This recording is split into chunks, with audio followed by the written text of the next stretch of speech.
Chers amis, bien le bonjour. Je ne sais pas si vous avez remarqué, mais depuis l'été dernier, j'ai sacrément changé de manière d'investir et j'ai peut-être pris plus de risques.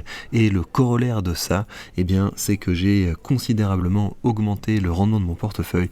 Vous voyez les chiffres ici. Là, en fait, c'est assez marrant parce que ça ressemble aux analytics d'un short YouTube qui décolle. Vous voyez, c'est complètement fou.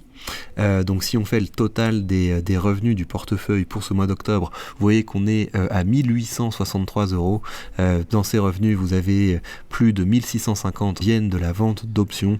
Donc le risque pour le moment est payant, mais la contrepartie, c'est que je dois avoir une gestion plus active de mon portefeuille. Si je vous raconte ça, c'est parce que je trouvais que c'était un bon moment pour partager avec vous en entier l'épisode qu'on a enregistré avec Xavier du podcast Chercheur de valeur, où on parle justement des plus gros risques qu'on a pris et plus généralement on réfléchit ensemble à cette notion de risque, notion qui évolue et l'objectif de cette vidéo, c'est de vous faire prendre conscience des différentes dimensions du risque, mais peut-être également de changer votre rapport au risque, parce que derrière le risque il y a souvent de l'opportunité.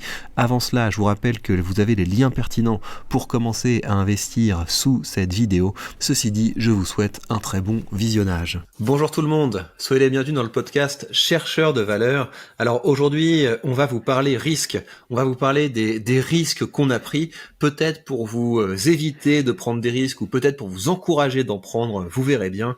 Mais avant, comment ça va Xavier ?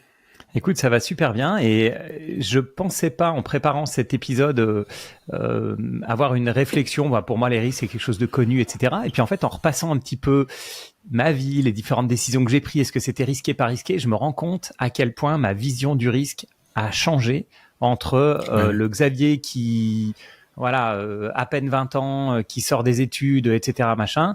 Et puis moi aujourd'hui, surtout que moi je suis plus vieux que toi, donc j'ai eu le temps de pas mal évoluer, et je me rends compte que ça n'a rien à voir. Ma vision du risque aujourd'hui n'a rien à voir avec celle que j'avais à 20 ans, quoi. Tu ressens déjà la même chose malgré ton jeune âge ? Ça va être... Ah oui, complètement. C'est complètement, et Enfin, on va en discuter parce que je commence à douter de l'existence du risque, ou en tout cas j'ai arrêté de le percevoir comme quelque chose de négatif. Donc on va parler de tout ça. Juste avant, je voulais remercier les gens qui nous ont mis des bons commentaires, parce que j'étais pas allé depuis assez longtemps sur la page Apple Podcast, et on a eu pas mal d'étoiles et notamment 3 commentaires sympas. Ludo Bubner qui nous dit: excellent, j'écoute ce podcast lors de mes longs trajets de déplacement à travers la France, à recommander. Merci, on est très heureux de t'accompagner dans tes déplacements. Alors, un commentaire de ne jouez pas à ce jeu, très bon pseudo, merci. Bien que je sois abonné à Victor depuis 4 ans environ, j'ai commencé à écouter ce podcast il y a une semaine. J'ai écouté tous les podcasts sans exception depuis.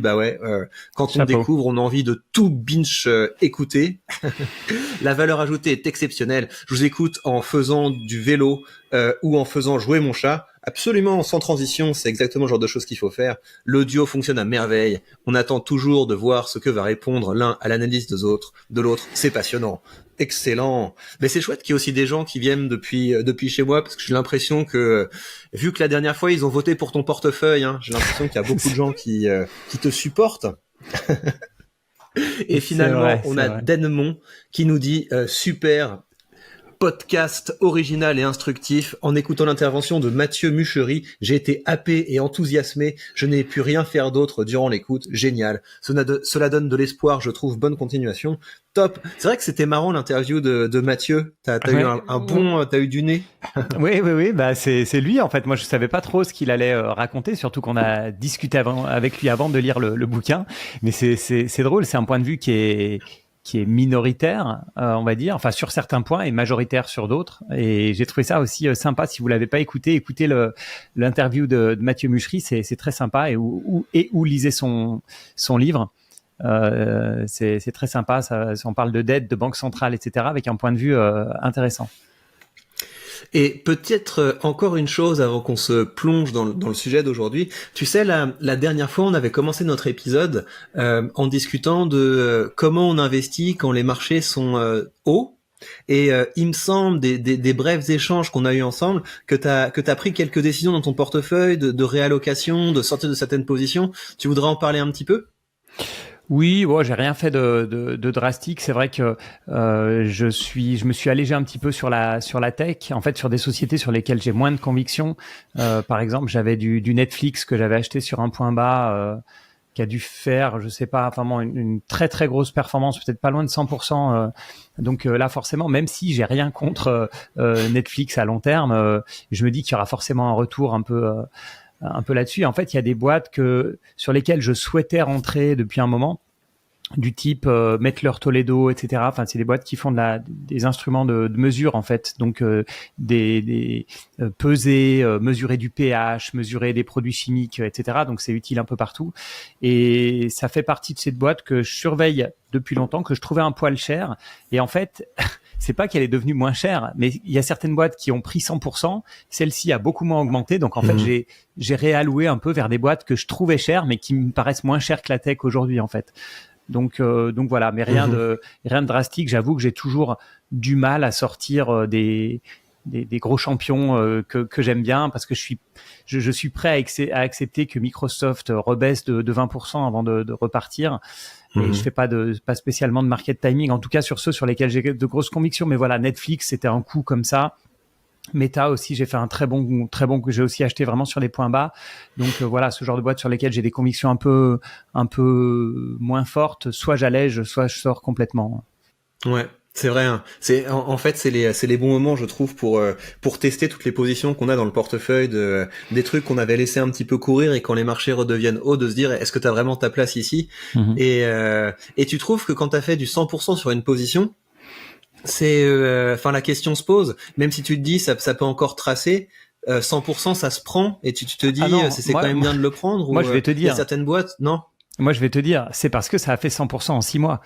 Parce que heureusement que je sors pas de mes boîtes qui font du 100%, sinon j'aurais aucune boîte qui ferait tout 100% ou 300% ou 400%. Mais 100% en 6 mois, je pense que c'est trop, et que ça va retracer à un moment. En tout cas, je suis content de les avoir faits. Mais après, non, des Microsoft, United Health, des machins, des gros bulldozers, des LVMH que je détiens depuis des années, je peux pas. Si je sors à chaque fois que ça double, quand tu fais du très long terme, c'est normal que tes positions doublent. Je rappelle qu'une position qui rapporte du 7% par an, elle double en 10 ans. Donc, même sans rien d'exceptionnel, tu vas forcément avoir à long terme, si t'es patient, tu auras forcément des positions qui vont doubler. Là, c'est vraiment la rapidité du rebond, en fait, qui m'a incité à sortir ou à réduire. Alors, tu disais que t'avais beaucoup évolué sur ta conception du risque entre l'étudiant Xavier, la personne que t'es aujourd'hui. Est-ce que tu pourrais expliquer comment tu te représentais le risque au début? C'était quoi ta première réflexion sur le risque? Alors, déjà les premiers risques, avant même que j'étudie, que je me lance dans la finance, etc. Forcément, les premiers risques auxquels tu penses, c'est les risques physiques. Et quand on est jeune, encore plus jeune gars, la notion de risque physique, elle est parfois un peu bizarre. Moi, je me souviens quand j'avais 16, 17, 18 ans, j'étais capable de faire des trucs complètement stupides, quoi, comme beaucoup de gars, où tu réalises pas. Et en fait, sur les risques physiques, en tout cas, c'est typiquement un truc. Par exemple, tu sais, on avait discuté un peu de mon parcours, etc. Et j'avais raconté qu'à 16, 17, 18 ans, je voulais rentré dans l'armée, je voulais faire Saint-Cyr, etc. Et tu vois, la notion à l'époque de mourir pour sa patrie, de machin, tu vois, il y avait des causes nobles pour lesquelles j'étais prêt à mourir, ou en tout cas à risquer, voilà. Et même chose dans le sport, dans ce genre de choses. Et en fait, en vieillissant, sur la partie risque physique, je me suis rendu compte que le risque physique était très, très, très, très, très lié à l'ego. Et en fait, à part des situations exceptionnelles, comme ce qui s'est passé à Annecy, où donc il y a cette personne qui a dû intervenir pour quelqu'un qui était en train de poignarder des enfants, etc. Ça, c'est un cas extrême où on doit prendre un risque physique pour une bonne cause, j'ai envie de dire. Les risques physiques, c'est quoi? C'est les jeunes qui s'achètent une grosse bagnole et puis qui vont rouler à 180 sur l'autoroute. Tu vois, c'est des trucs complètement bêtes. Quand on sort de soirée, on est complètement pété et on va monter à un poteau de 6 mètres de haut pour montrer aux copains qu'on peut le faire. Tu vois, c'est des trucs de n'importe quoi. Et donc, sur cette partie de risque physique, donc j'étais un peu inconscient, mais sans être tout fou ado. Et après, donc c'était les premiers des risques dont je voulais parler, c'était ça. Aujourd'hui, c'était les risques physiques. Et tu vois, j'ai fait certains sports qui sont un peu risqués si tu veux faire le malin. J'ai fait de l'escalade, j'ai fait de la plongée. Et tu vois, en plongée, typiquement, en tout cas la plongée française, tu peux plonger jusqu'à 60 mètres. Si tu passes, si tu vas jusqu'au niveau 3, tu peux plonger jusqu'à 60 mètres. C'est en théorie la limite de la plongée à l'air. En vrai, tu peux pousser un peu 65 mètres, 70 mètres. Et à ces niveaux-là, l'azote qui est contenu dans l'air, il devient un peu toxique. Donc, tu es narcosé, tu as un petit aspect euphorie, tu peux te mettre à paniquer, etc.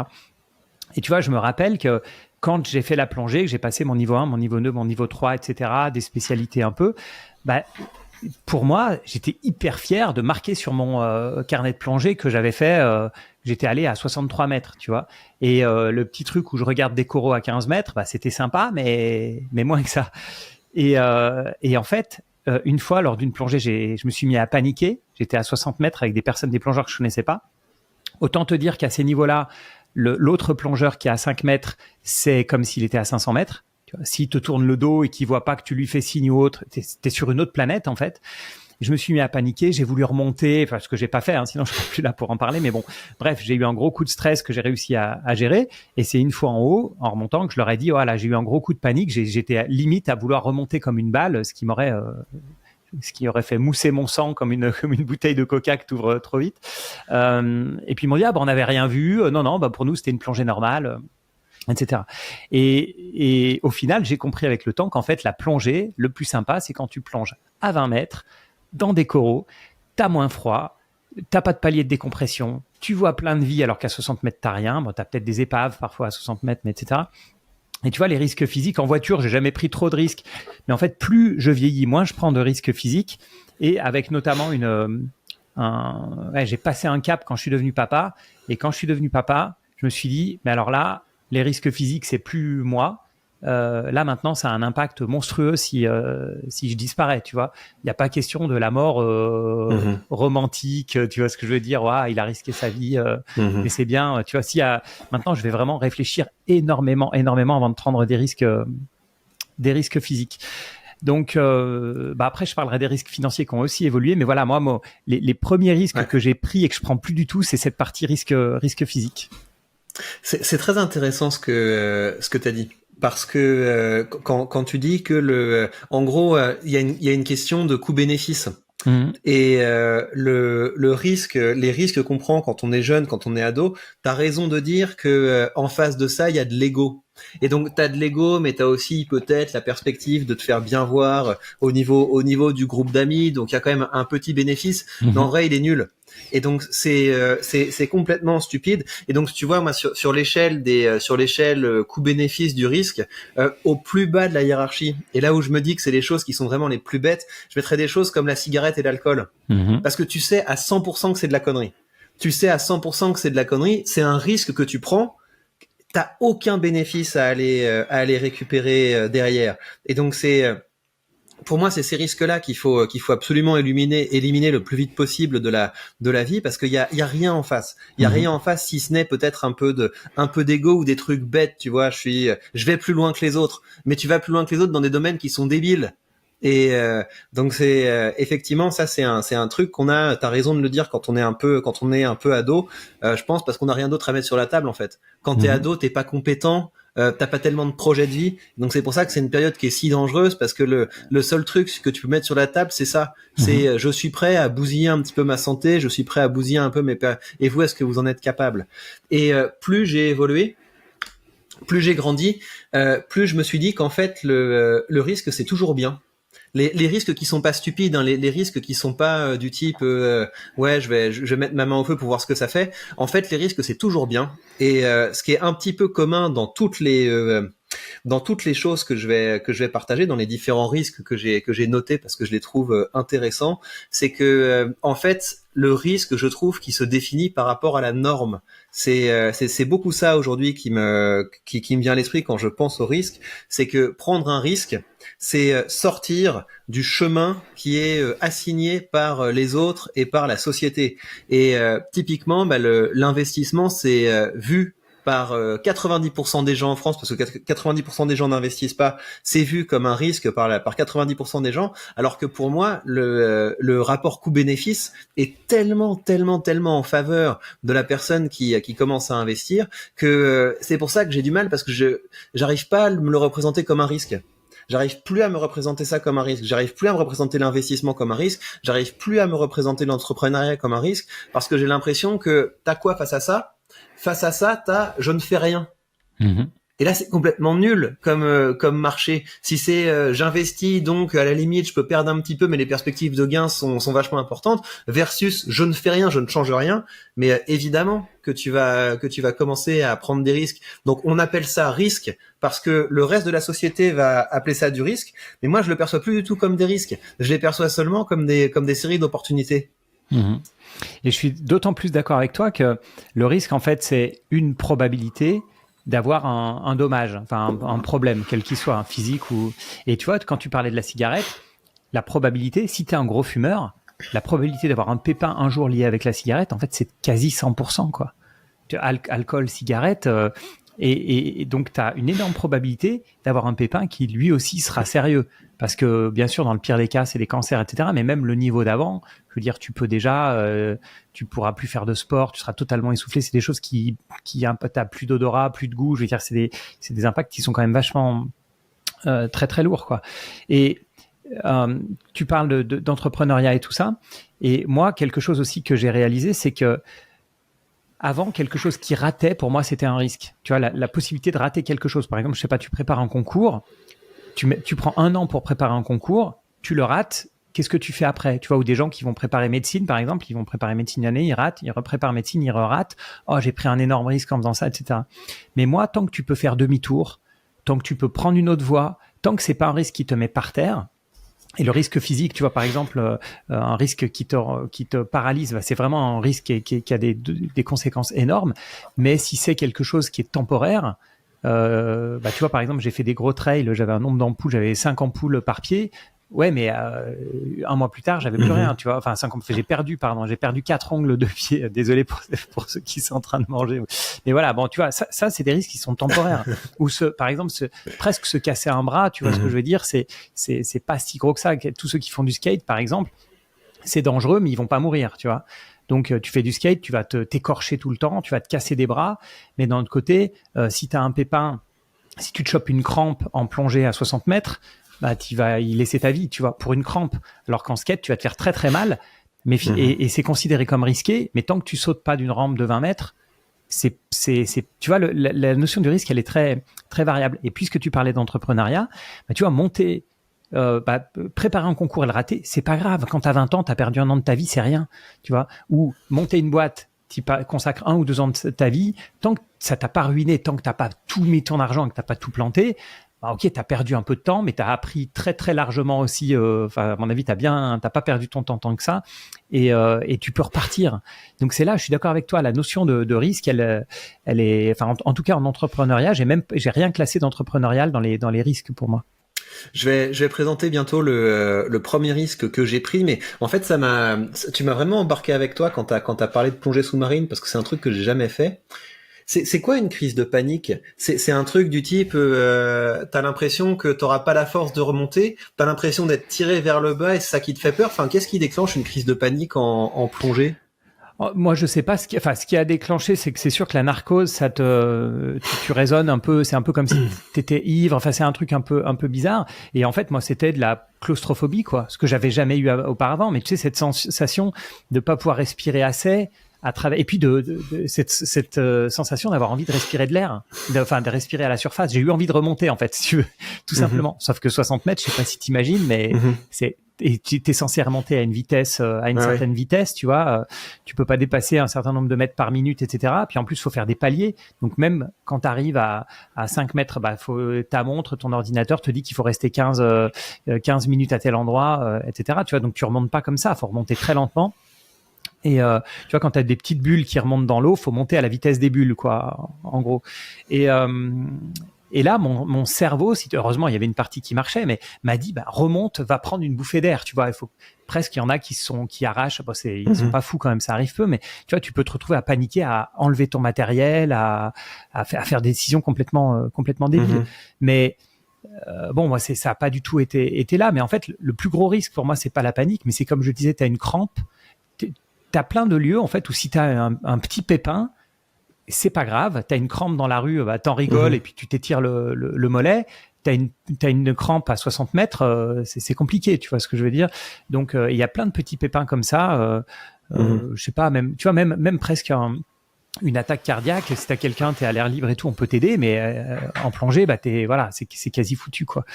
Donc et ça, quand t'es jeune, tu penses pas à ce petit truc qui peut mal se passer.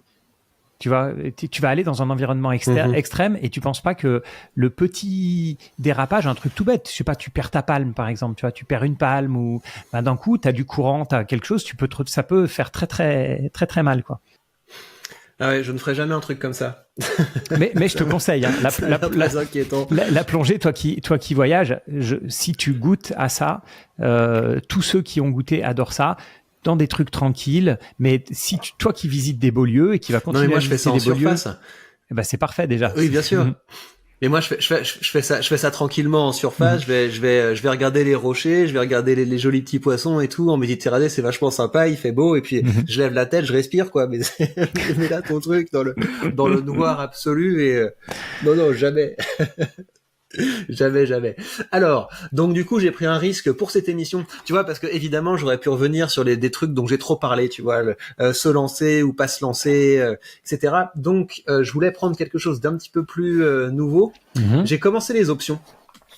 Donc j'ai commencé les options et ça à mon échelle c'est quand même un peu un risque parce que c'est vraiment quelque chose je n'y connais rien mais je suis tout le temps en train de chercher des nouvelles sources de revenus passifs et des nouvelles choses à tester et donc j'ai compris ce qu'était un covered call. Et quand j'ai commencé à regarder des vidéos sur le covered call, je me suis dit mais en fait c'est vachement sympa.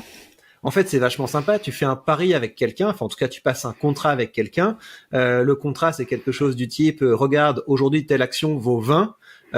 Si en septembre elle vaut 25, en tout cas on fait le pari que à 25 je te la vends en septembre. Et puis soit ça n'arrive pas jusqu'à 25 et dans ce cas-là on empoche la prime et il se passe rien du tout. Et sinon on risque d'avoir un manque à gagner du type les marchés deviennent fous, ça monte à 26, 27, 28, 29, 30 et on doit quand même le vendre à 25.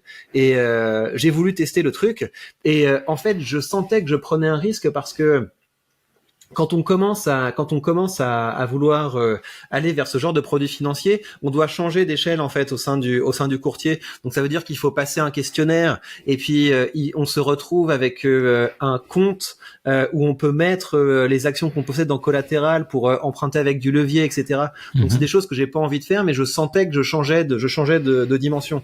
Et l'autre truc, c'est que en fait au début c'est un petit peu compliqué comme gymnastique mentale parce que en fait, t'es habitué à acheter des trucs et là, tu dois vendre un truc. Là, tu dois vendre un call. Et en fait, si t'achètes un call, c'est vraiment un autre délire. Ou si tu te trompes et tu vas sur les puts, etc. Donc, il y a toute une mécanique, en fait, à comprendre où tu peux quand même faire des conneries qui sont un petit peu plus grosses que les bêtises que tu fais habituellement. Donc là, ce que j'ai fait pour détailler un petit peu, j'avais parlé dans ce podcast il y a pas longtemps d'une action que j'ai en portefeuille parce qu'elle avait un énorme rendement. Donc une action qui s'appelle Arbor Realty Trust. Donc quand je l'ai achetée, elle avait un rendement qui est aux alentours de 12-13 quand même. Et là, elle commence à se comporter comme une action de croissance. Je ne comprends pas pourquoi. Elle commence à cartonner. Et donc juste parce que pour que ce soit un petit peu parlant, donc la réflexion que j'ai eue dans ma tête, c'est aujourd'hui cette action cote quelque chose comme 15,40$. Le pari que j'ai fait, c'est je suis prêt à la vendre à 17,5 en septembre. C'est ça le pari que j'ai fait. Et donc ça veut dire que l'action prendrait quelque chose comme 15-20%. Et c'est beaucoup. tu te dis sur une boîte comme ça de rendement, si elle prend 15-20%, c'est quand même assez cool. Et ce qui est drôle, c'est que le lendemain du jour où je passe le contrat pour vendre l'option, le truc prend 3%. Et le lendemain, le truc prend encore 2%. Donc ça veut dire que là, la barre des 17,5 se rapproche beaucoup plus. Là, le truc cote à quelque chose comme 16. Ouais, on est passé de 15,5 à 16,80, quelque chose comme ça. Donc c'est complètement fou. Et donc je commence à voir en fait le problème qu'on peut avoir avec les options, à savoir le truc dépasse le strike price dès maintenant. Et je me retrouve jusqu'à septembre à trader dans mon portefeuille une action que je vais vendre à 17,5 alors que ça passe à 18, 19, 20. Donc je pense que la stratégie générale est pas bête. Donc à savoir je vais faire ça sur des actions de rendement, des grosses actions de rendement, et ma foi si elles prennent 15-20%, bah c'est cool quoi de faire 15-20% sur une action de rendement. Mais ce qui va être dur à gérer, c'est de se dire ah merde, le mec en face a fait un meilleur pari que moi, il a eu plus de nez que moi et il a gagné plus d'argent que moi. En tout cas, pour moi, ça c'était un risque parce que on est aux limites de mes connaissances et de mes compétences, mais je me dis que ce qu'il y a en face, c'est bien, parce que ça veut dire que je vais apprendre des choses, ça veut dire que je vais développer un petit peu ma connaissance des mécanismes financiers, et même si au bout d'un moment je me dis je vais pas faire trop d'options parce que c'est pas quelque chose qui m'intéresse, au moins je comprendrai un petit peu plus comment ça marche et j'aurai appris des choses et ce sera sympa. Excellent. Et tu vois, tu parles de ce qu'on appelle en banque le risque opérationnel, le fait d'acheter au lieu de vendre, ce genre de truc. Et moi, dans mon expérience en finance, les risques opérationnels, ça fait très très mal dans la finance, parce que le risque de marché, il est bien étudié. Tu as des tonnes d'ingénieurs sur les risques de marché, les risques de contrepartie, etc. Ça, c'est bon. Sauf que quand tu as quelqu'un qui se trompe d'un zéro dans un contrat, enfin tu vois, qui achète 100 options, puis il se rend pas compte qu'en fait c'est 100 lots de 100, tu vois, ce genre de truc, ou acheter au lieu de vendre, ou enfin bon, peu importe, tu te plantes quelque part. Et surtout que je pense qu'on a le même courtier pour ça, quoi. Et ce courtier-là, par exemple, quand il te propose d'acheter ou de vendre des actions, c'est toujours il te met 100, tu vois. Je sais pas si c'est la même chose que moi, mais comme quantité de départ, tu vois, il te prend 100. Donc si tu achètes une valeur qui vaut 1000, tu vois, il te propose par défaut en fait d'acheter 100 d'une action qui vaut 1000. Donc par défaut, il te propose d'en acheter 100 000, tu vois. Donc t'es quasiment à chaque fois obligé de baisser le nombre de quantités. Enfin, je suis plus souvent en train de le baisser que de le monter. Et c'est le genre de truc qui arrive très très vite, quoi. Donc c'est marrant que c'est bien vu de ta part de réaliser que c'est pas la stratégie elle-même qui est risquée, c'est plutôt la mise en place et le fait. Par exemple, moi, j'ai juste un petit doute sur les covered calls, sur les actions de rendement. C'est que l'impact des dividendes, très franchement, je sais pas comment c'est fait du côté des options, tu vois, et surtout quand c'est des montants pareils. Donc, est-ce que le strike reste le même pendant très longtemps? Est-ce qu'ils vont même ajuster le strike du montant du dividende? Tu vois, c'est tous des trucs que je sais pas trop. Et d'habitude, quand tu as un dividende à 1%, c'est pas, et puis qui tombe une fois par an, c'est pas gênant. Mais là, tu es dans des montants de rendement qui sont quand même assez forts. Donc voilà, si tu te plantes, c'est pas de 1%, c'est un peu plus. Mais finalement, tu vois, c'est risqué. Je comprends que tu vois ça comme un risque, mais à mon avis, très vite, dès que tu auras bien maîtrisé les mécanismes, ça va presque plus être pour toi un moyen de baisser ton risque, presque. En fait, oui. Et j'ai compris autre chose, c'est qu'il y a quelque chose qui est intéressant, c'est que ça te pousse à mettre un prix sur les choses. C'est une chose que je faisais pas avant. C'est de se dire, ok, je l'achète maintenant, mais je serais content de le vendre à tel prix. Et j'ai découvert un autre truc, c'est que donc j'ai creusé un petit peu et je me suis dit, mais il y a forcément le contraire. Il y a forcément un équivalent de ça. Et c'est là que j'ai compris que tu pouvais faire des cash secured puts. Donc ça veut dire que, imagine que là effectivement je me fais avoir, c'est-à-dire que je suis exécuté et je récupère mes actions et du coup je peux pas les racheter parce que sinon je les rachète à un prix qui est plus élevé. Je peux décider de me dire si cette ligne redescend à tel prix, je l'achète. Et tu es payé pour ça, donc c'est quand même vachement bien. Donc ça veut dire que tu peux décider d'être payé pour attendre qu'une action arrive au bon prix. Alors, si on réfléchit toujours en termes de coût-bénéfice, je pense que le problème de cette stratégie, c'est que c'est un peu toujours mieux d'avoir des actions, non? C'est que c'est toujours mieux quand t'as de l'argent de le mettre dans des actions, parce que j'imagine qu'il y a un truc où les intérêts jouent pour toi quand t'investis. De vendre des puts, si tu veux. Mais ouais.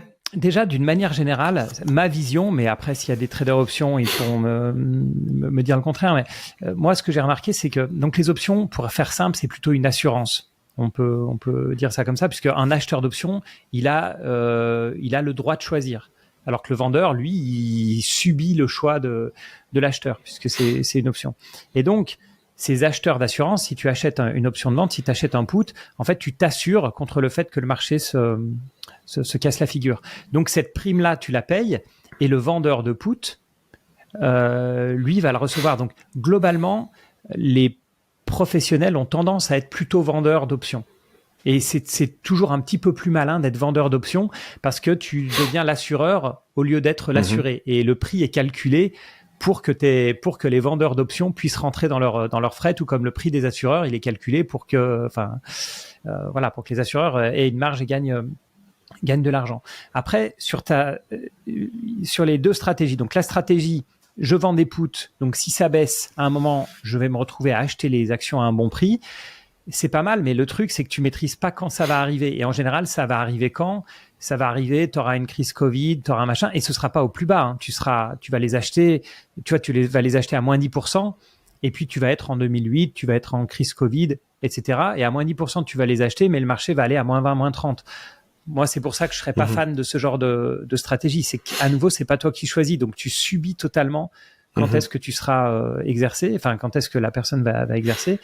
Et sur la partie covered call, de mon côté, comme j'achète des valeurs à long terme et que mon but c'est vraiment qu'elles doublent ou plus, tu vois, si je regarde mon portefeuille et que je me dis tiens, quelle valeur je serais prêt à vendre à plus 10, plus 20%, il n'y en a pas tant que ça au final. Alors là où je te rejoins, c'est que d'ici septembre, donc on parle de 2 mois, effectivement, il y a plein de valeurs, je serais très content si elles prenaient 15% en 2 mois. Mais de là, tu vois, à sortir, enfin, à la vendre à ce moment-là, ça correspond pas à ma stratégie, même si je comprends tout à fait la logique. Ouais, mais c'est pour ça que je vais le faire sur un de mes portefeuilles, parce que j'ai un portefeuille qui est vraiment orienté ETF tranquille, complètement passif. J'ai un portefeuille qui est plus spéculatif que j'ai resserré autour de ça. Je bats le SP500, mais après pas depuis très longtemps, mais j'éclate le SP500. Le SP500 a fait quelque chose comme je bats le SP500 de 10% sur ce portefeuille, mais depuis 3 mois, tu vois. Ouais. Pourquoi? Parce qu'il est complètement resserré sur les valeurs tech. Donc c'est drôle. Moi, j'ai un peu ça aussi depuis le début de l'année. J'ai du mal à comprendre parce que le S&P est quand même très, très chargé aussi en valeurs technologiques, tu vois. Donc, je sais pas pourquoi je le bats aussi depuis quelques mois, mais en fait, on se rend pas compte, mais il est quand même aussi bien chargé en bancaire. Enfin, on le voit moins parce qu'on parle toujours des premières, mais je pense qu'il est bien tiré vers le bas aussi, effectivement. Donc, non, c'est chouette. Et donc ça m'amuse de tester ça sur un de mes. En fait, c'est le portefeuille que j'ai construit, que j'alimente avec les revenus de la micro-entreprise. Et donc, ce qui est chouette, c'est que une fois par mois, ça veut dire que je peux acheter 100 actions si je prends des trucs qui sont tu vois, ce qui est intéressant avec Arbor Realty Trust, c'est que ça cote à 14, 15, 16, donc tu peux en acheter 100 assez facilement. Et donc je vais tester ces stratégies pendant un petit moment pour voir si c'est intéressant. Et l'objectif en fait serait de doubler le rendement, parce que j'ai vu qu'il y avait il y a certaines valeurs qui ont des échéances hebdo. Et donc, si tu te débrouilles assez bien, tu dois être capable assez facilement de doubler le rendement en termes de, tu vois, pas en termes d'appréciation du capital, mais en termes d'argent qui arrive sur le compte. Ça peut être assez drôle. Après, effectivement, c'est une stratégie où t'as envie que ça monte, mais pas trop. Et donc c'est un peu contradictoire avec l'objectif de long terme de l'investissement, mais je sais que ma sensibilité c'est ça. Ma sensibilité en tant qu'investisseur c'est ça. J'ai envie d'avoir de l'argent qui arrive sur le compte, c'est ça qui m'amuse. Donc je vais tester quand même un petit peu plus longtemps. Et voilà. En tout cas, j'ai eu une vraie réflexion sur le risque de me demander, mais en fait ça a l'air trop beau. Qu'est-ce qui peut déconner? Et effectivement, les choses qui peuvent déconner, c'est que le marché monte trop, mais aussi que le marché baisse trop. Exactement. Parce qu'en fait, t'as tes actions qui sont quand même bloquées avec cette obligation de vendre à un certain moment. Donc, ça veut dire que tu vas pas les vendre. sinon ça devient un naked call et t'as pas envie de ça. Donc ouais, ça va être marrant. En tout cas, je considère que là j'ai pris un risque et je définis le risque ici par j'arrive à la limite de ce que je connais, mais si j'ai envie de dépasser cette limite, faut tenter des trucs. Voilà. C'est bien. Est-ce que tu veux nous présenter donc la plongée, on dirait que c'était le premier. Voilà. De quoi tu veux nous parler ensuite? Ensuite, je vais basculer sur les risques financiers. Donc, quand j'étais toujours jeune, parce qu'aujourd'hui, je prends moins de risques. Donc, forcément, vu que je suis censé avoir appris, je prends des risques différents. Donc, quand j'étais jeune, j'ai eu mon premier bonus donc en tant que trader. Et c'est jamais bon de recevoir une grosse somme d'un coup. Donc, je sais pas pourquoi, mais j'étais dans la voile, je voulais faire du bateau, etc. à l'époque. Et puis surtout, je me disais, je rêverais à un moment d'arrêter la finance et de partir faire un tour du monde, devenir moniteur de plongée, etc. Et donc, j'avais vu un truc donc c'est des sociétés de location de bateaux qui te permettent d'acheter un bateau. Donc, le bateau est à toi. Tu l'achètes moitié prix, donc au prix. J'ai regardé tout à l'heure pour essayer de trouver les prix, mais de mémoire, le bateau devait valoir quelque chose comme 200 000 euros. Donc moi, j'ai mis 100 000 euros. Eux s'occupent du bateau pendant 5 ans, ils le louent, ils payent tous les frais de port, les frais de maintenance, etc. Ils le louent, donc ils gagnent de l'argent, et je récupère le bateau au bout de 5 ans. Donc, j'allais dire un peu similaire à une location avec option d'achat, mais pas vraiment. Mais il y avait cette option d'achat à la fin. Et moi, je pouvais utiliser ce bateau ou un autre de l'entreprise, puisqu'ils avaient des bateaux partout, aux Antilles, aux Maldives, un peu partout en Méditerranée. Et donc, moi, mon bateau était en Croatie. Donc, c'est un catamaran. C'était un Lagoon 380, si vous voulez regarder. Alors, ça doit faire un peu daté, mais bon. Donc, c'était un Ça veut dire qu'il fait 38 pieds? Voilà, 38 pieds. Donc, un petit catamaran de 38 pieds. Et donc voilà, j'avais fait ça. J'avais acheté de mémoire autour de 100 000 euros. J'avais mes croisières gratuites pendant 5 ans et je touchais le truc à la fin. Et tu vois, à l'époque, si tu m'avais dit, et pourtant j'étais dedans, si tu m'avais dit mets 100 000 euros en bourse, j'aurais trouvé ça fou. Tu vois, c'était ce que j'avais gagné, mais mes économies, je pense que j'étais déjà propriétaire de mon appart, mais j'avais mis un petit apport. J'avais été très très loin d'avoir mis 100 000 euros d'apport. Donc pour moi, c'était une somme énorme. Et avec le recul, je me suis dit, donc j'ai acheté, je sais même pas dans quel état je vais recevoir le bateau au bout de 5 ans. J'ai un risque de contrepartie énorme avec cette boîte. Bon, c'était une boîte anglaise qui est toujours vivante aujourd'hui, mais que je connaissais pas plus que ça. Un gros risque de liquidité, c'est bloqué pendant 5 ans. Enfin, tu vois, quand tu cumules les trucs, combien vaudra le bateau dans 5 ans? Voilà. Je m'étais mis dans la tête que j'allais apprendre la voile pendant 5 ans, ce que j'ai fait à moitié et finalement j'ai laissé tomber. Voilà. Donc, il se trouve que à la fin des 5 ans, j'ai pas perdu beaucoup d'argent ou pas perdu d'argent. Voilà, j'ai revendu le bateau. Enfin, ils avaient un truc de rachat. Bon, bref, je me suis pas embêté. J'ai refourgué le bébé et puis je me suis retrouvé avec le cash. Mais c'est à nouveau une de ces fois où ma perception du risque s'est totalement inversée. Maintenant, je trouverais ça fou de faire ça. Et maintenant, je dirais au Xavier de l'époque, investi dans, bon, il n'y avait pas trop d'ETF à l'époque, mais voilà, investi en bourse, puisque j'avais déjà de l'immobilier, etc., etc. Et j'ai eu une totale inversion. Et un truc que j'ai constaté, c'est que le risque de liquidité, le fait d'avoir l'argent bloqué, tu vois, si j'avais eu un pépin 6 mois plus tard, l'argent, j'allais pas revendre le bateau, quoi. Donc tous ces trucs-là, c'est des trucs que j'ai valorisés de plus en plus avec le temps, et notamment la liquidité. La liquidité, comme je disais tout à l'heure, le risque, pour moi, c'est vraiment quand tu peux pas te retourner, quand tu peux pas faire demi-tour, etc. Donc, si tu as de l'argent en bourse, mais que tu peux le vendre et toucher l'argent sur ton compte très rapidement, le risque, même à moins 20%, c'est pas si risqué que ça. Alors que d'avoir un pépin et de pas pouvoir vendre le bateau, mais même, tu vois, dans ma tête, tu vois, il y a eu le Covid, il y a eu des trucs comme ça entre-temps, mais bien sûr, j'y pensais pas une seconde. Et donc, maintenant, je vais placer le risque de liquidité, par exemple, ou le risque de contrepartie en haut de la liste, devant le risque de marché, le risque de performance. Parce que tu acceptes bien plus une baisse temporaire de moins 10, moins 20 que d'avoir un truc que tu peux pas vendre ou que tu peux vendre à la moitié du prix. Donc voilà, un exemple de ce qui m'apparaissait pas comme un risque à l'époque et qui me paraît stupide aujourd'hui, en fait. Ouais, c'est drôle, parce qu'on se représenterait pas du tout ça comme un risque. La plupart des gens se disent c'est pas un risque, tu te fais plaisir, t'achètes un truc, etc.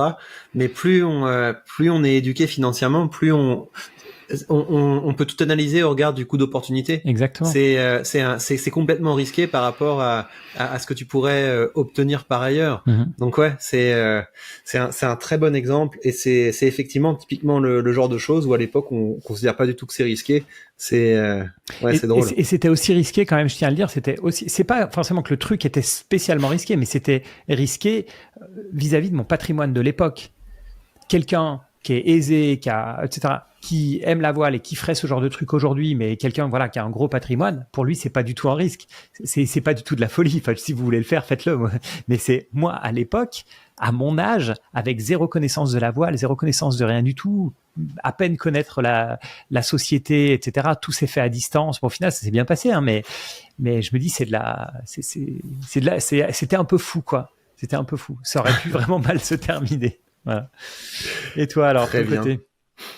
Alors moi, le deuxième risque que j'ai pris, c'était donc ça rejoint ce que tu dis. Il y a pas la possibilité de revenir en arrière. C'est la première vidéo putaclic que j'ai faite. Donc il faut se représenter le truc. Donc je quitte le monde universitaire, je commence à faire des vidéos sur YouTube. J'avais commencé à faire des vidéos sur YouTube à l'époque où j'étais encore chercheur, et ça passait pas très bien.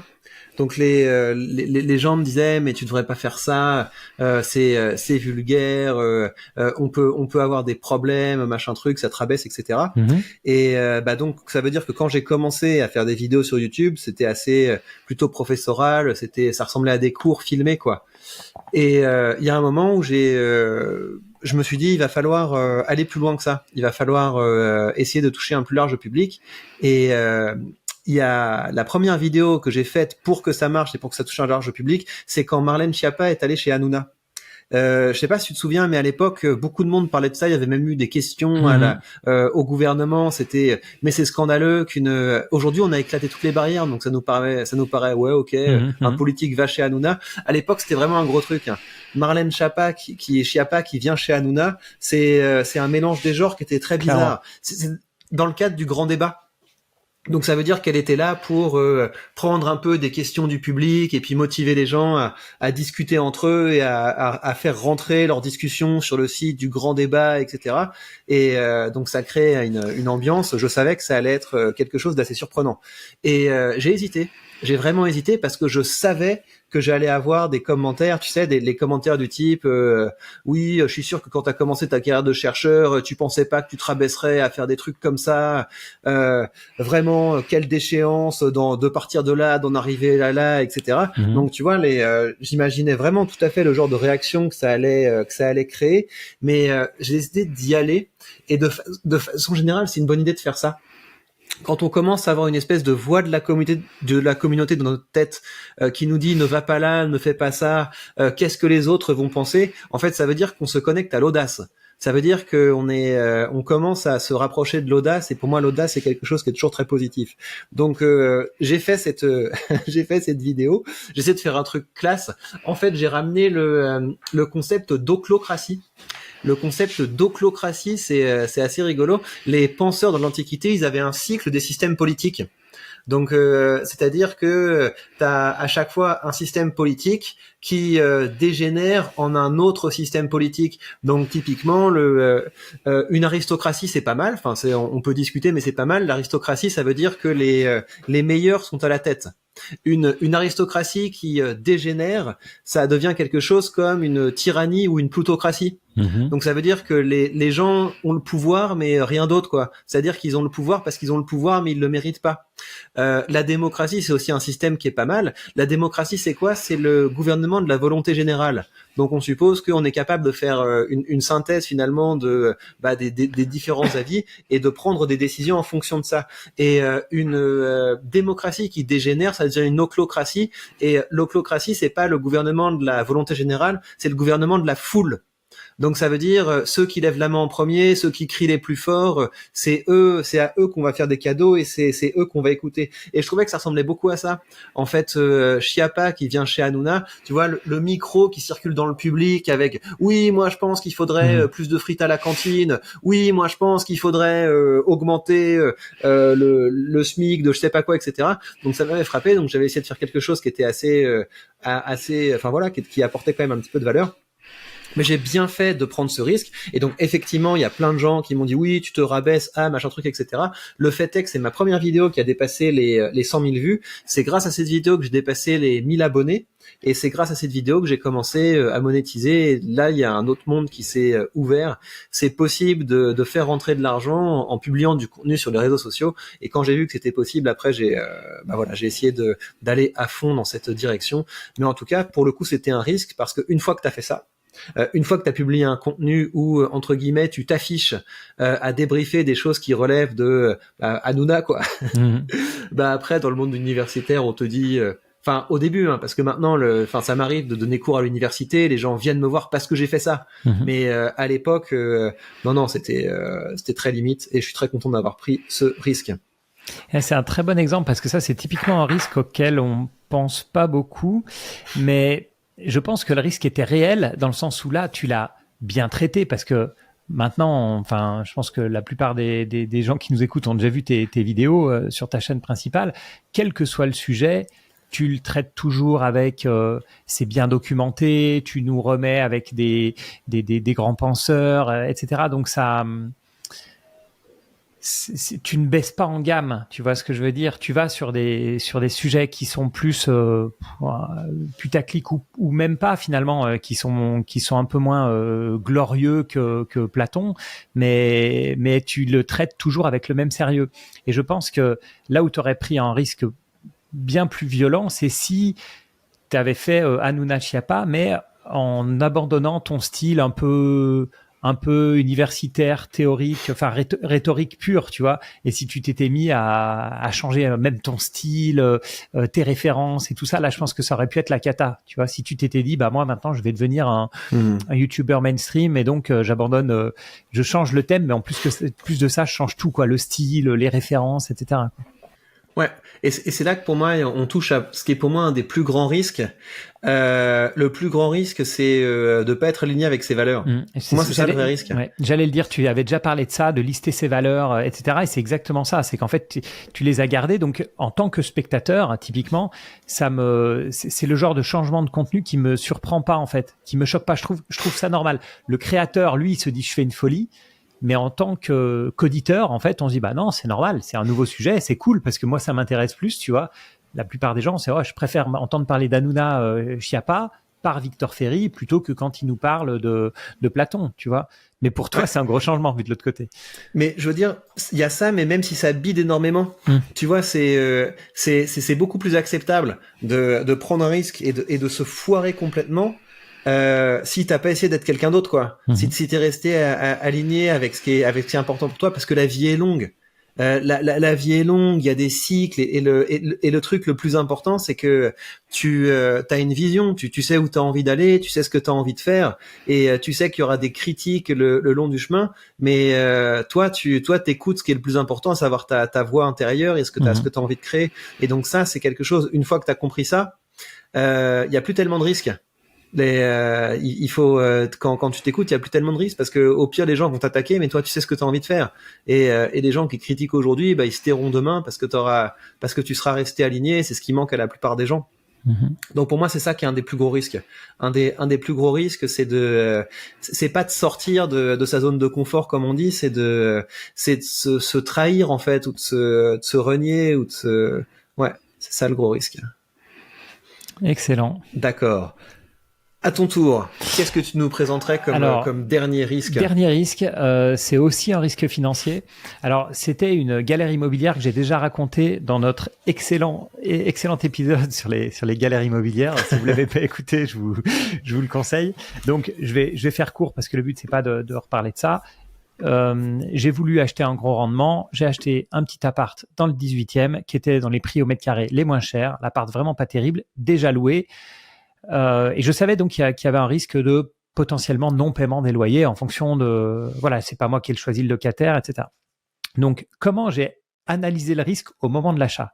Au moment de l'achat, je me suis dit, j'achète pas cher, l'appartement est pas si grand que ça, s'il y a des travaux à faire, Voilà, parce que c'était pour le coup c'était petit par rapport à l'argent que j'avais, donc je me disais je sais plus le montant de mémoire, c'était autour de 80 000 euros. Enfin bon, bref, donc même s'il y a des travaux à faire, là ça me coûte quoi, 5 000 euros, 10 000 euros, c'est pas énorme. Non paiement des loyers, bien sûr que je l'avais anticipé. Je m'étais dit mais c'est pareil. Même s'il paye pas le loyer, c'est pas si grave. Je peux tenir machin, je vais trouver un moyen, je le vire et puis je mets quelqu'un d'autre, ou au pire je le revends. Risque de performance. À ce prix-là, de toute façon, à 80 000 euros, un appartement à Paris, mais de toute façon, je le revendrai. Et puis au pire, qu'est-ce qui peut se passer? Je le revends à 70 000 euros. C'est pas si grave, etc. Donc, mon approche du risque, c'était ça. C'est petit, c'est risqué, mais c'est pas grave. C'est des petits montants, c'est tout ça. Ce que j'avais pas anticipé, en fait, c'est que oui, le risque principal, c'est le non-paiement des loyers, qui m'est arrivé, mais c'est qu'en fait, le non-paiement des loyers, c'est le petit problème. Le gros problème, c'est les rapports humains. Et puis même, le gros problème, c'est, on parle de liquidité. Je parlais de liquidité en disant que c'était le plus gros souci. Mais quand tu as des gens dans un appart qui payent pas, mais le truc, c'est mort, c'est invendable. C'est pas juste, je le vends à 70 000. des locataires qui payent pas, c'est invendable. Donc tu restes collé avec ce machin qui te coûte, et puis sans le risque de... Enfin, c'est pas un risque, mais bon, disons que le problème après, c'est les dégâts émotionnels, quoi. C'était horrible, ça m'a mis dans un état pas possible, ce truc-là. Et à nouveau, maintenant, avant le risque, cet appart, combien je peux le revendre, machin et tout, il y a des risques bien plus dangereux. Là, le risque de contrepartie, la personne qui me paye son loyer, est-ce qu'elle est capable de le payer, est-ce qu'elle va le faire, est-ce qu'elle a envie? Le risque de liquidité, tout ça, à nouveau, au-dessus. Bien au-dessus de la performance, bien au-dessus du taux de rendement ou à combien je vais pouvoir revendre cet appartement. Et ça, maintenant, je le vois complètement différemment et je suis pas prêt de refaire de la recherche de rendement en immobilier dans ce genre de truc. Hein. Ça, c'est fini pour moi. Donc voilà, ça peut paraître bête, mais à nouveau, ma vision du risque a bien changé en quelques années. Mais ouais, les fameuses bonnes affaires, faut faire vraiment gaffe avec ça parce que moins cher, ça peut vouloir dire tellement plus de problèmes que c'est effectivement ouais, c'est un gros risque. C'est quelque chose de pourri, c'est pourri, il faut pas aller dedans. Donc c'est vrai pour tout. Et tu vois, mon problème à l'époque, c'est que là, j'étais pour le coup un financier entre guillemets plus aguerri, donc je raisonnais vraiment en termes financiers. Et ça a été ça, mon erreur. C'est que vraiment, je me disais, allez, quel est le pire scénario? Des travaux ou bien machin, le locataire est pas content. Et d'ailleurs, j'ai dû changer les fenêtres. Pas grave, ça m'a vraiment pas coûté grand chose. J'ai changé les fenêtres, etc. Très bien. Je me suis dit, le locataire va être content, ça va bien se passer. Mais en fait, le truc, c'est que ça peut vraiment s'envenimer. Et après, c'est pas qu'une question d'argent. C'est ça le truc. Après, c'est une maladie qui te bouffe, quoi. Où tu te dis, tu peux pas ne plus y penser ou revendre. Je reviens sur la liquidité. C'est une action, ok? Tu perds 10, 20, 30, 50%. C'est ton cauchemar. Tu vends du jour au lendemain, c'est fini. Tu as perdu 50%, tu as pris une bonne leçon. Ouais. Tu vas peut-être être dégoûté parce que ça remonte plus tard, mais c'est fini. Le jour où tu te dis, j'en peux plus de ça, c'est fini. Et puis si vous écoutez les galères IMO, moi ce que j'ai fait, c'est que j'ai dit à ma femme, écoute là, j'en peux plus de ce truc, ça me met sur les nerfs, est-ce que tu peux m'aider? Et elle a fait huissier, machin, tout, le truc c'est réglé. Mais on se rend pas compte de la sécurité d'esprit d'appuyer sur un bouton et que le truc soit parti. Tous ceux qui veulent acheter des business, je parle pas de monter un petit business en ligne, etc. Ceux qui achètent des restos, des bars, etc. Je connais plein de restaurateurs autour de chez moi dont le restaurant est en vente il y a depuis 1 an, 2 ans, 3 ans. Et ils sont là, ils sont obligés de bosser dedans. En plus, c'est leur revenu. Ils peuvent pas juste dire, je ferme le resto et ça se vendra quand ça se vendra. Tous les jours, ils bossent. Ils bossent le midi, ils bossent le soir. On sait que la restauration, c'est hyper compliqué. Et il y a l'annonce qui est là et ils sont démoralisés, etc., etc. La liquidité, franchement, c'est le numéro 1 des risques pour moi. Ouais, absolument. Quand je réfléchis aux trucs qui me font vraiment peur et qui m'embêteraient beaucoup, c'est tout ce qui est aux alentours de la perte de ma liberté. C'est ça qui me fait le plus peur en fait. Tu m'attaches, tu me fous des contraintes, tu me mets dans des situations malsaines, chiantes, etc. C'est les seuls trucs qui me font peur. Le reste c'est un jeu. En fait, quand t'as ta liberté, quand tu peux entreprendre, quand tu peux tester des trucs, c'est un jeu. Par contre, tu commences à avoir les pieds et poings liés, là ça devient beaucoup moins drôle. Moi, le dernier risque que j'ai pris, on est en plein dedans. Je considère que c'était un gros risque de créer une chaîne YouTube sur la finance. Tu vois, parce que là, pour le coup, c'est vraiment pas mon domaine. C'est vrai. Donc tu vois, je sors complètement de mon domaine, et aussi je sors complètement de la possibilité d'être un youtubeur grand public. Parce que quand tu commences à créer du contenu sur la finance, ça veut dire que tu es de droite. En tout cas, les gens vont t'associer à quelqu'un de droite. Ça veut dire que la plupart des gens qui sont plutôt gauche, extrême gauche, vont se dire ouais, j'ai toujours su que c'était un blaireau, etc. Et enfin, typiquement, vu qu'il y a 90% des Français qui n'investissent pas et qui, tant qu'à faire, trouvent que l'investissement c'est quelque chose c'est l'incarnation du mal. C'est un énorme risque. C'est un énorme risque. En fait, ce qui m'a poussé à le prendre quand même, c'est que je pense que la vie est courte. Et tu vois, ce qui se passe, c'est que j'écoutais vraiment beaucoup de contenu sur la finance. J'écoutais surtout du contenu sur la finance. Les vidéos YouTube que je regardais, c'était sur la finance. Je passais vraiment beaucoup de temps à réfléchir à ça. Et je me suis dit, mais regarde, là, tout le temps que tu passes à te renseigner sur le domaine, c'est là que tu prends un risque. Parce que c'est du temps qui est, c'est juste enfin voilà, quelle est la différence entre toi et quelqu'un qui lit des magazines de bagnole, quoi? Rien. T'es en train de consacrer du temps à quelque chose que tu ne rentabilises pas. Ouais. Et donc, je trouve que c'est beaucoup plus intelligent quand tu commences à avoir une passion de changer cette passion en business. Parce que là, tout le temps que tu consacres, ça devient du temps qui rapporte quelque chose. Et de toute façon, vu que j'ai cette passion et que j'ai pas l'intention de la changer, je me suis dit que quand même, c'était moins risqué de commencer à la rentabiliser. Le truc que j'ai fait, c'est que j'ai dû aussi changer de style. Parce que je peux pas du tout commencer à faire des vidéos sur la finance en mode expert. Ça aurait absolument aucun sens que je commence à créer du contenu pour expliquer aux gens comment ça marche, quoi. Donc j'ai choisi une approche qui est complètement différente, et donc ça veut dire changer de ton. Parce que autant sur la chaîne où je fais de la rhétorique, c'est une chaîne où j'ai des trucs à expliquer aux gens, quoi. J'ai des trucs à enseigner, des trucs à apprendre. Sur la finance, c'est pas du tout ça.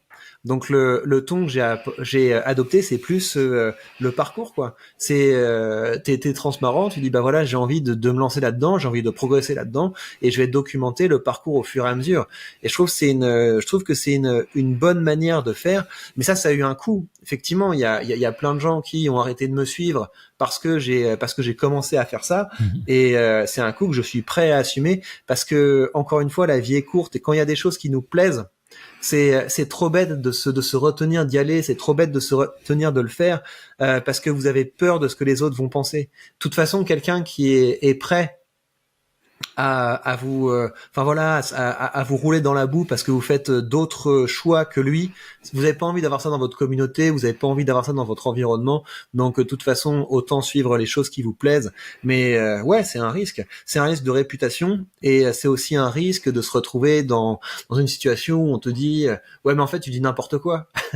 En fait, t'en sais rien, vu que t'es tout nouveau dans le domaine. Donc par rapport à quelqu'un qui a vraiment creusé le truc, t'as toujours ce risque que quelqu'un arrive et dise mais en fait tu dis n'importe quoi. Donc t'as toujours ce risque qui est important, mais c'est un risque que tu diminues en étant honnête sur ce que tu fais, pourquoi tu le fais, où tu en es, et surtout en étant motivé à apprendre. Quand t'as la volonté d'apprendre des trucs. Et donc on en revient au premier point. Si j'ai décidé de me lancer un petit peu dans les options, c'est aussi parce que j'ai envie d'apprendre des trucs, de tester des trucs et de grandir dans le domaine. Mais ouais, ça pour le coup, c'était bien sûr les plus gros risques, c'est de sortir de la carrière universitaire et de tenter autre chose.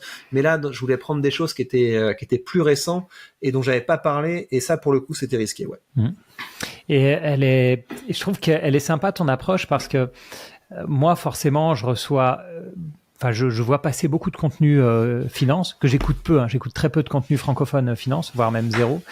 Mais je suis régulièrement noyé de pubs, ou bref, dans mon flux, on va dire YouTube ou autre, je vois beaucoup de monde comme ça. Et tu vois, tous les petits jeunes qui sont souvent étudiants en finance et qui sont passionnés et qui se disent « je vais faire une chaîne », donc souvent ils attaquent par de la pédagogie. Donc tu vois, moi j'ai beaucoup plus d'expérience qu'eux. Je fais de la pédagogie. Eux, ils viennent d'apprendre quelque chose. Ils font de la pédagogie. Pourquoi pas? Ils peuvent très bien faire qu'est-ce qu'un dividende, etc. Et en fait, c'est vraiment dommage parce que ils enlèvent ce qui fait leur plus gros atout, qui est que c'est en tant qu'étudiant, tu peux toucher des étudiants. Ils ont le même vocabulaire, ils ont les mêmes envies, etc. Là où moi, tu vois, la crypto, je vais vraiment regarder de loin. Enfin bon, ils auraient plein d'atouts. Et en fait, ils sont là, oui, comme dit Warren Buffett, etc. Mais moi, quand je vois un jeune de 22 ans qui dit, ouais, comme dit Warren Buffett, il faut diversifier, j'ai envie de lui dire, mais je sais pas, moi, à ton âge, je faisais des options. Moi, à ton âge, je diversifiais pas. Moi, j'étais tout fou. J'ai pas parlé de ça, mais j'aurais pu en parler. Moi, j'étais tout fou en finance à 22 ans. Sauf ça, tu vois, il y a un certain côté où tu te dis, bah, mais non, si ton truc, c'est de dire, faut faire des DCA sur des ETF à 22 ans, qu'est-ce que tu vas raconter à 25 et qu'est-ce que tu vas raconter, tu vois ce que je veux dire? Et moi, je me vois un peu comme l'ancien qui dit à tous ces jeunes de 22 ans tout fous, pourquoi pas ce que tu fais, mais pense à certains trucs. Tu vois, je suis passé par là. Et c'est pour ça que je pense que tu as la bonne approche. Et j'ai été contacté plusieurs fois récemment. Par exemple, il y en a un qui voulait m'inviter sur son podcast finance. Il est encore étudiant, hein, tu vois, il est même pas, donc il a pas d'argent, donc tout ça, tu vois. Et il me demandait conseil sur le podcast. Et moi, je lui disais, mais est-ce que tu es sûr que ton thème est bien le bon, en fait? Est-ce que vraiment, la pédagogie sur la finance, quand tu es étudiant, moi, je sais que si j'étais étudiant en école, je crois que lui, c'était en école de commerce, moi, je ferais un podcast, comment intégrer une école de commerce?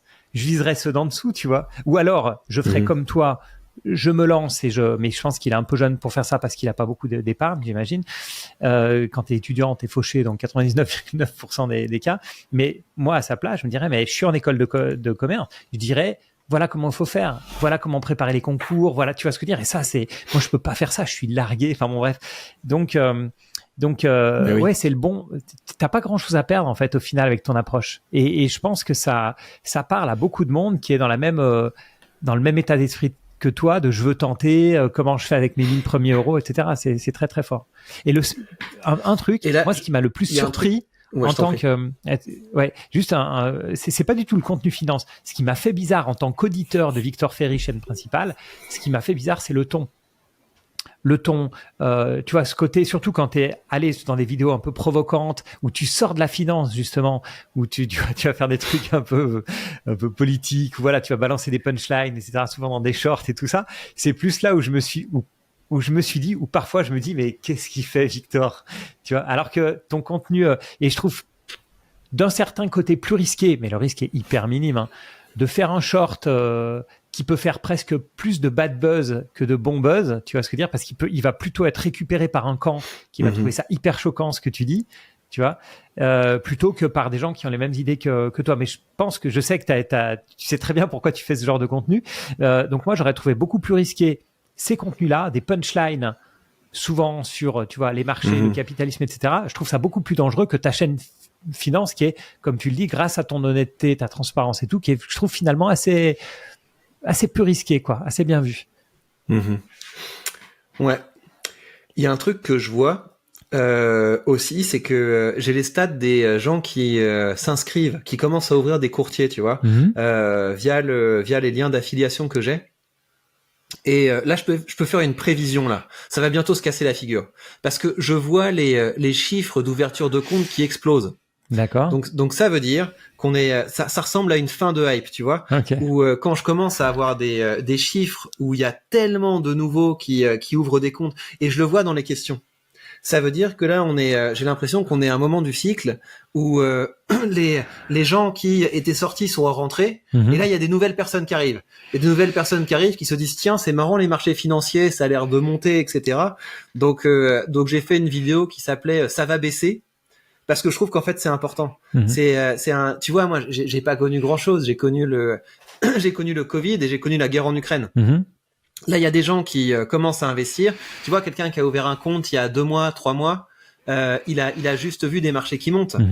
Et en fait la fois où ça va être intéressant, c'est quand tu te manges une vraie baisse, une vraie baisse où t'as l'impression de faire n'importe quoi.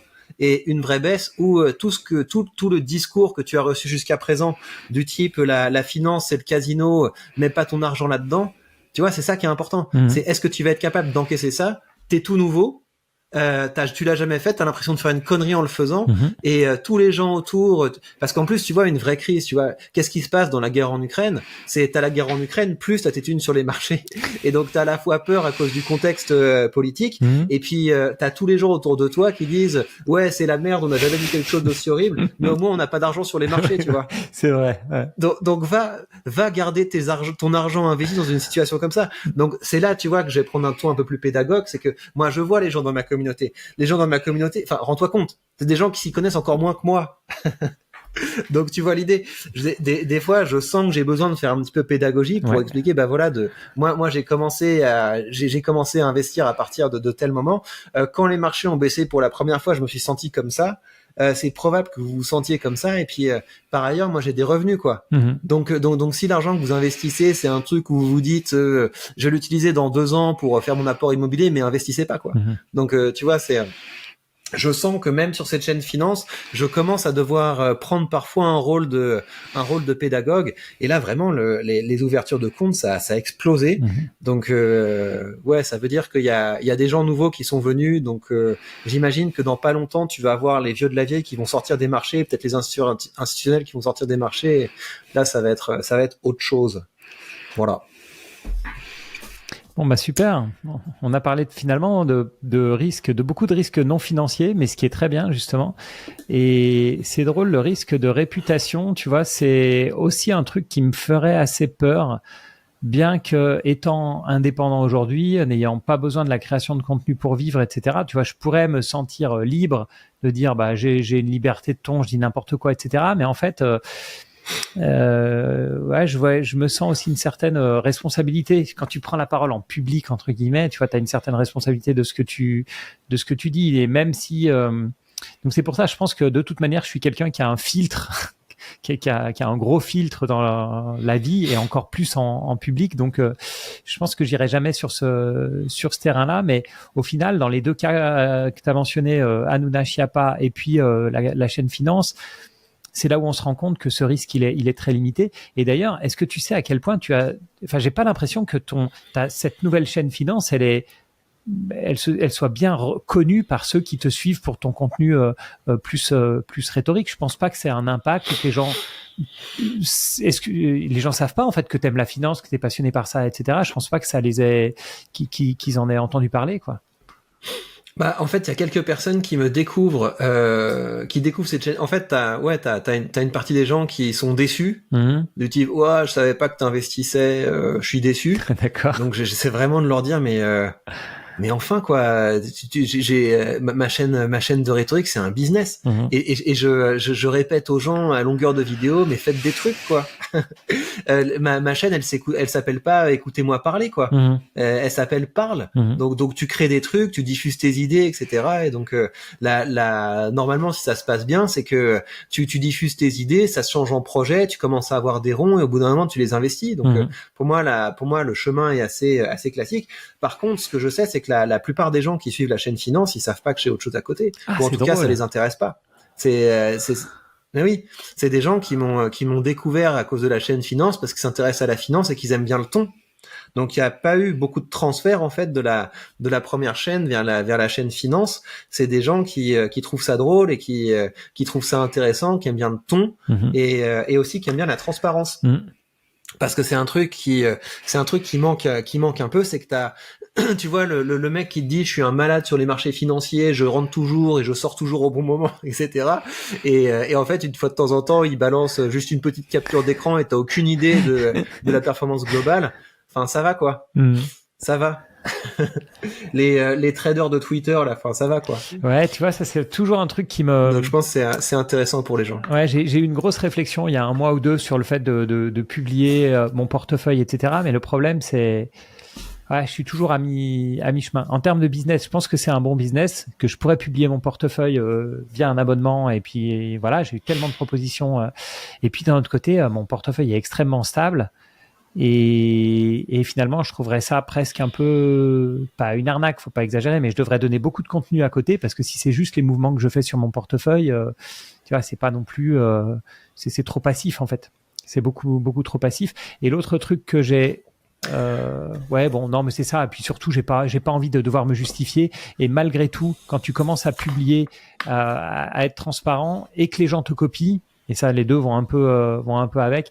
Après, tu peux te retrouver à te justifier. Bon, parce que toi, j'ai aucun souci, hein, tu le feras pas. Enfin bon, tu sais très bien gérer ça. Mais moi, j'aimerais pas me retrouver, tu vois, avec des gens qui me disent, ah, bah, t'avais parlé de ça, j'ai fait comme toi, puis là, j'ai perdu 20% et tout. Là, c'est un coup à ce que j'arrête tout, quoi.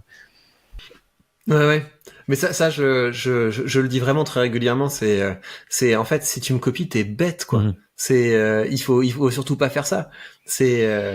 Moi, j'ai pris des idées chez d'autres youtubeurs, mais copier. Enfin, tu vois, après, le lendemain, tu te rends compte qu'il y a plus la ligne dans le portefeuille, t'as pas compris pourquoi, tu te sens trahi, etc. Mais c'est n'importe quoi. Si t'as pas toi, ta propre thèse sur tes investissements, c'est qu'il y a un souci. Mais c'est quelque chose, il faut le répéter très régulièrement.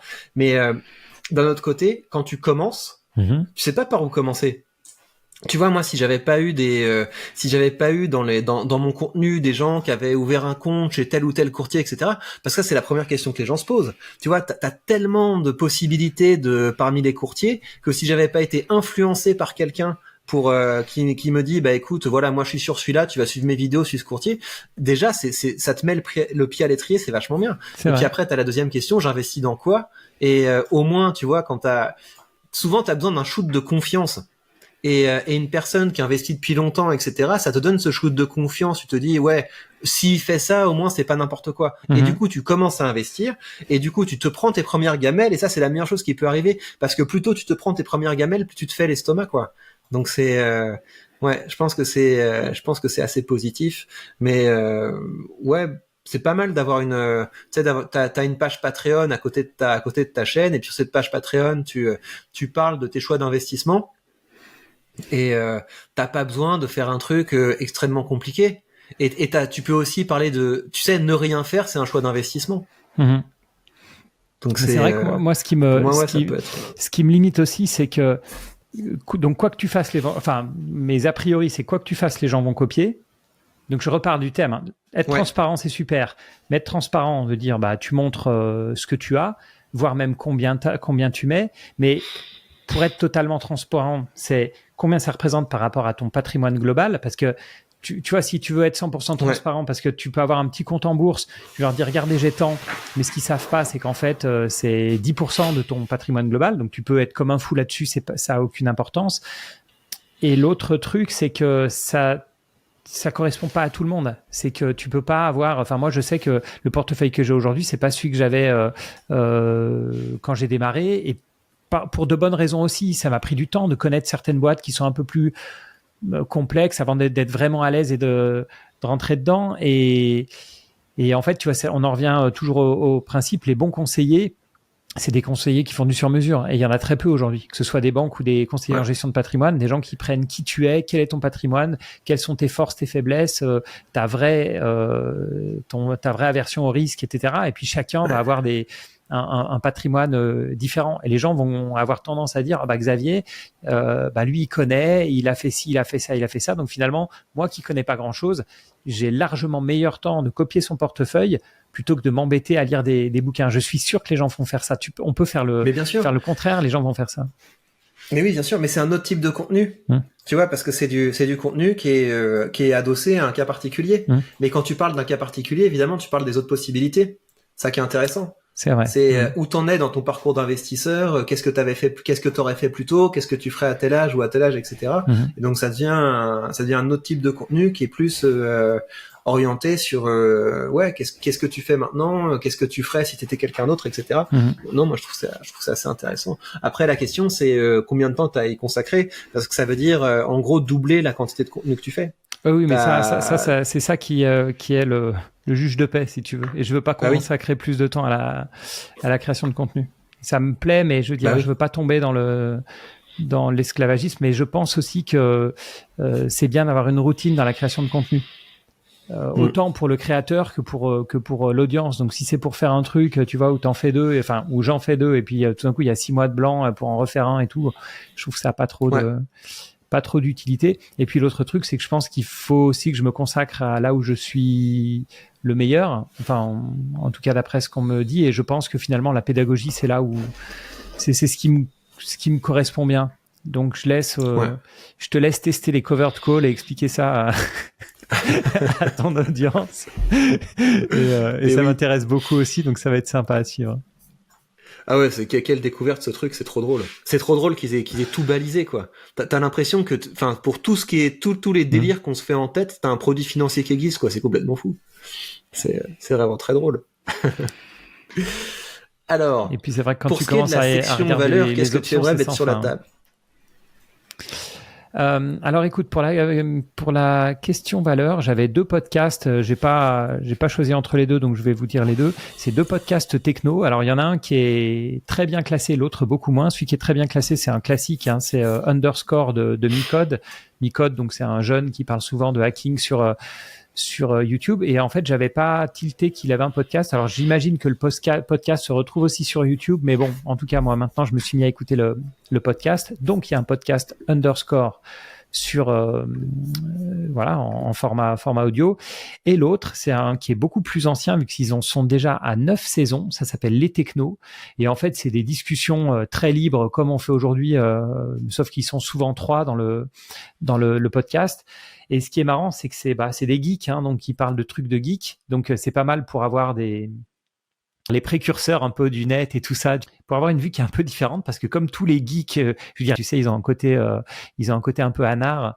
Donc, tu sens que quand ils parlent d'Apple ou de Microsoft, c'est le mal absolu pour eux. Ces grosses boîtes, tu vois, ils sont à fond Web3. Voilà, il y a le côté très libertaire dans de la technologie. Donc, en tant qu'actionnaire des grosses boîtes de la tech, je trouve ça marrant de voir cette communauté tech qui essaye de couper le cordon. En fait, ils y arrivent pas parce que voilà, les consommateurs sont les consommateurs et qui veulent une petite pomme sur leur smartphone. Mais je trouve ça sympa à écouter. Ça s'appelle Les Technos et c'est bien. C'est une discussion voilà sur un ton très libre. Ils préparent le podcast. C'est très sur l'actualité, hein, donc ils vont expliquer qu'il y a une nouvelle intelligence artificielle qui fait ça, une nouvelle startup qui s'est lancée qui fait tel autre truc. Donc voilà, c'est sympa. Ça me permet de me connecter un petit peu aux nouveautés avec un ton sympa, et j'écoute ça quand je fais du sport. Ouais, c'est vachement bien. Je vais regarder, et puis là, pour parler du risque, ça se connecte au risque de réputation. Quand t'as des dossiers qui émergent comme ça sur le côté sombre de ces technologies, des écosystèmes qui te rendent captif, tout ce genre de choses, c'est assez intéressant. Je vais regarder, ça me plaît bien. Moi, dans la section valeur, je mets un petit update sur le programme potager, parce que j'essaie aussi d'avoir du rendement avec mon jardin, et j'ai récolté des pommes de terre, donc je suis très content. C'est la première fois que je fais sortir un truc de mon jardin. J'ai récolté 3 seaux de pommes de terre, et en gros, en termes de rentabilité, chaque pomme de terre plantée, en moyenne, m'a rapporté 5 pommes de terre, donc c'est vachement bien. En fait, c'est super comme truc. Excellent. Et le truc, c'est que j'ai pas dépensé d'eau, parce que j'ai un système de récupération d'eau qui marche. Donc, à part le temps que j'y ai consacré, et encore, je trouve que c'est assez cool de faire des gestes en extérieur. Donc, très content. Donc là, j'ai retourné tout pour récolter les pommes de terre. J'y suis allé avec mon petit garçon. Donc c'était très sympa, comme ça il commence à comprendre comment ça marche. Il a trouvé ça trop drôle de devoir creuser la terre et de voir les pommes de terre sortir. Donc il commence à voir d'où ça vient. Donc je suis très content. J'ai envie qu'il voit ça. Là maintenant je vais semer les courgettes, et vraiment très positif. Je suis très content de m'être lancé dans cette aventure. J'encourage tout le monde à le faire, parce que déjà ça peut permettre de réduire un petit peu la facture de supermarché. Ça nous rend plus indépendants, et puis on apprend beaucoup de choses au fur et à mesure. Et pour moi, le potager, c'est vraiment comme un portefeuille en bourse, dans le sens où il faut tester des trucs. Tu testes des trucs, il y a plein de choses qui foirent, mais plus tu testes de choses rapidement, plus tu maîtrises de choses, et plus tu prends de la confiance, et plus t'es efficace. Donc il faut tester beaucoup de choses, et limite ça me donne envie d'acquérir un peu plus de terre, parce que tu réalises à quel point la terre peut être riche et productive quand tu sais comment ça marche. Et la pomme de terre, c'est vraiment pas un truc qui prend du temps. C'est honnêtement, je suis passé 2-3 fois dans le potager pour désherber, mais c'est tout, quoi. C'est hyper simple à faire. Après, on a un légume qui est très nutritif et qui a rien à voir avec les trucs qu'on achète en supermarché. J'étais surpris de la densité, en fait, des trucs qu'on sort du potager. par rapport aux trucs hein, qui ont l'air beaucoup plus aérés, peut-être beaucoup plus plein de flotte. C'est ouais. Très Super. bien, très content de cette expérience, donc je vais continuer à augmenter le rendement. Tu sais ce qui est bien, c'est que tu m'avais plus ou moins disons que de t'en entendre parler, j'avais mis un petit bout de jardin, mais vraiment c'est collé à ma maison, hein, donc j'ai pas pris beaucoup de terrain et j'ai fait courgettes et haricots et et tomates, mais tomates j'en ai pas encore. Et haricots et courgettes, ça donne tellement que en termes de rendement aussi, moi j'ai acheté les graines, tu vois, ou le plant de courgettes, mais je plus sois, c'est vraiment c'est génial, ça a que des aspects positifs en fait, le potager, c'est vraiment fou, et pour les enfants c'est génial aussi comme tu le dis, donc non c'est top. Et tu avais d'autres choses que tu avais plantées peut-être au printemps et qui sont en cours? Donc les autres trucs c'est beaucoup plus simple. Les fraises ça a marché. Super. C'est très facile. Framboises évidemment ça a marché, c'est très facile. Et je vais avoir plein de prunes. Non je crois pas que c'est des prunes, je pense que c'est des mirabelles. Je vais en avoir plein. Et j'ai aussi des artichauts, mais là les artichauts les feuilles ont poussé, mais on m'a dit que c'était la seconde année qu'on avait des fruits. Donc voilà, je vais attendre ça. Mais là, je vais tester on m'a dit que c'était possible encore de tester les courgettes parce que je crois que les courgettes jusqu'à l'automne, tu peux en faire pousser. Donc je vais tester ça. Je pense que dans ta région, il y a plein de gens qui font des melons. Il y a vachement moyen de faire du melon, non? Moi, j'ai des melons qui sont sortis, alors qu'ils n'ont pas donné de melons, mais parce que tu sais, je fais mon compost et comme je mange pas mal de melons, j'ai plein de graines qui se retrouvent dans mon compost et donc dans mon potager, j'ai vu plein de trucs. J'ai des pieds de tomates sauvages, j'ai plein de trucs et j'ai vu des trucs qui ressemblaient à des melons. Donc je vais tenter. En tout cas, il y a un truc qui est sorti, qui a plein de feuilles et qui ressemble vraiment à des feuilles de melon. Donc je vais voir. Mais en tout cas, c'est vraiment extra. Les courgettes, ça prend énormément de place, mais c'est tellement productif. Alors le problème, c'est que c'est qu'il faut aimer ça. C'est pas forcément le meilleur légume, mais non, c'est top. Et au prix des framboises et des fraises, il faudrait que tu pèses ta production, même si c'est pas sans que ce soit des kilos. Je pense que ça monte assez vite en termes de rendement. C'est hyper rentable. Les courgettes, moi, je te conseille, tu fais pesto et faire cuire des courgettes au pesto et avec de la feta, c'est vachement bon. D'accord. C'est Quand on a plein au bout d'un moment, on a ras-le-bol de la ratatouille, donc faut tester d'autres trucs. Et tu peux les faire en risotto aussi. Ok. Le risotto aux courgettes, c'est vachement bon. Faut tester, ouais. Sinon, tu vas en avoir ras-le-bol. Très bien. Eh bien, chers amis, merci d'avoir écouté cet épisode du podcast Chercheurs de valeur. Vous continuez à nous soutenir. On est très contents toutes les fois qu'on a vos commentaires et vos étoiles. Prenez bien soin de vous. On se retrouve la semaine prochaine. Salut Xavier. Salut Victor. Salut à tous.